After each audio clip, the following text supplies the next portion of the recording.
Friends, आप सब भाई अध्यापकों का स्वागत है। आज हम BSTC फर्स्ट ईयर के लिए मैथ्स का एक लेसन प्लान देखेंगे। तो चलो मैं आपको बता देता हूँ। सबसे पहले आपको इसमें कुछ बिंदु लेने होंगे। हमने पहला बिंदु लिया है परिचयात्मक विवरण। इसमें आपको विद्यालय का नाम, कक्षा कौन सा है, कालांश कौन सा है, विषय, प्रकरण, हमारा टॉपिक का नाम, दिनांक और समयावधि। हमारा दूसरा पॉइंट इसमें लेना होगा हमें विषय वस्तु विश्लेषण।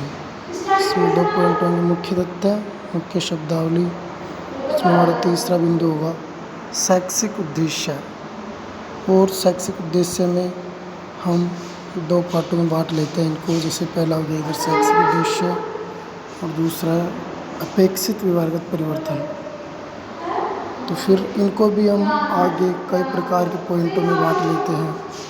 जैसे पहला हमारा पॉइंट है ज्ञान, दूसरे नंबर का अवबोध है, तीसरे कौशल है, चौथा ज्ञान उपयोगी है, पांचवा अभिरुचि, छठा अभिवृत्ति। ऐसे करके हमें 5-6 पॉइंटों में बांटना होगा और इनके कुछ 3-3, 4-4 प्रश्न के आंसर लिखने होंगे हमें।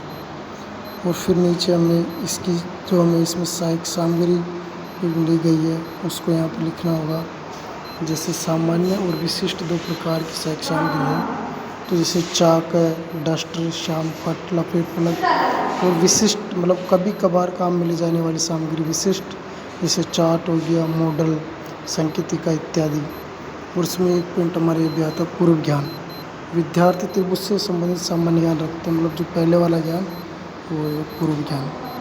और फिर आगे हमें इसमें प्रस्तावना प्रश्न करने होंगे। इसमें 2 पॉइंट बटे हुए होते हैं इसके अंदर।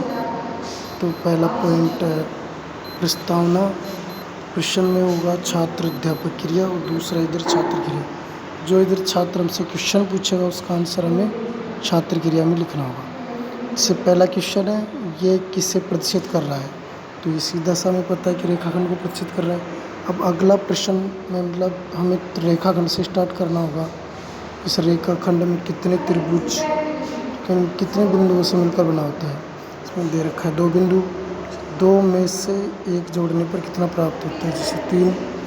तो 3 रेखाखंडों से घिरी हुई बंद आकृति को क्या कहते हैं, त्रिभुज। और हमको पता होना चाहिए कि लास्ट अंतिम वो प्रश्न समस्यात्मक प्रश्न होना चाहिए। जैसे 5वां प्रश्न है त्रिभुज के बारे में आप क्या जानते हैं। मतलब बच्चों को यहाँ पे समस्या खड़ी हो जानी चाहिए, समस्यात्मक प्रश्न हो जाएगा। इसके बाद में हमको यहाँ पे उद्देश्य कथन करने होंगे।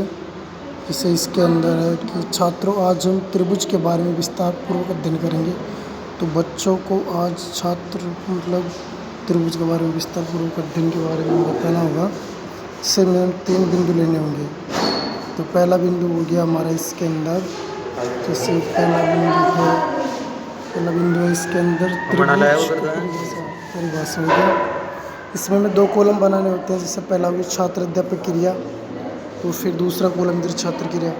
जो हमें यहाँ पे 3 प्रश्न कम से कम विकासात्मक प्रश्न करने होंगे, ठीक है। जैसे पहला क्वेश्चन है त्रिभुज कितनी रेखाओं से मिलकर बना होता है, 3। त्रिभुज के 3 गुण बताइए। तो इसमें समस्या उत्पन्न, फिर छात्र अध्यापक कथन। हमें यहाँ पे छात्र अध्यापक कथन में यहाँ पे करना होगा कि पहले उनको पाठ्य वस्तु बतानी पड़ेगी, छात्र इधर ध्यानपूर्वक उन्हें सुनेंगे, फिर उनके बोध प्रश्न करने होंगे। जैसे यहाँ पे दे रखा है कि 3 भुजाओं से घिरी हुई बंद आकृति को त्रिभुज कहते हैं।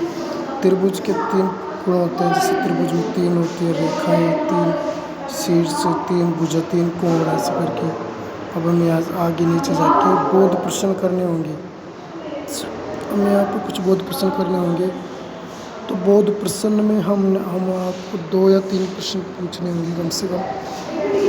छात्र क्रिया में उनके आंसर लिखने हैं। और फिर इसके आगे जाके इनके सामने जैसे प्रविधि, विधि, सहायक सामग्री। सहायक सामग्री के अंदर हमें सहायक सामग्री में यहाँ पे त्रिभुज से संबंधित लगाना होगा। यहाँ पे हमें शामपट से कुछ चिपकाना होगा यहाँ पे शामपट बोर्ड को। ऐसे करके हमें यहाँ पे दूसरा पोर्शन दे रखा है, तीसरा पोर्शन दे रखा है।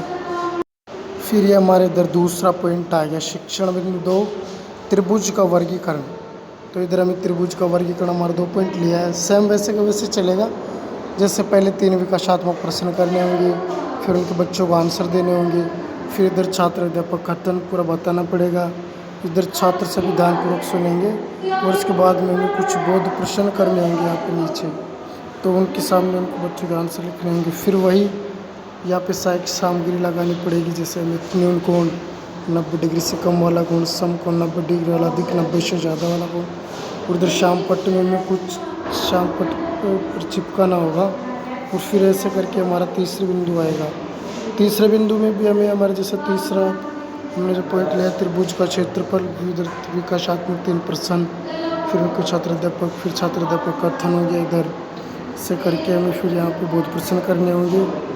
फिर जैसे हमें नीचे जाना होगा तो नीचे में जो हमें अभी तक बच्चों को पढ़ाया है उसका हमें मूल्यांकन करना होगा। तो मूल्यांकन में इस प्रकार जैसे विकल्पात्मक प्रश्न पूछने होंगे, इधर रिक्त स्थान वाले पूछने होंगे, इधर सत्य असत्य वाले प्रश्न करने होंगे।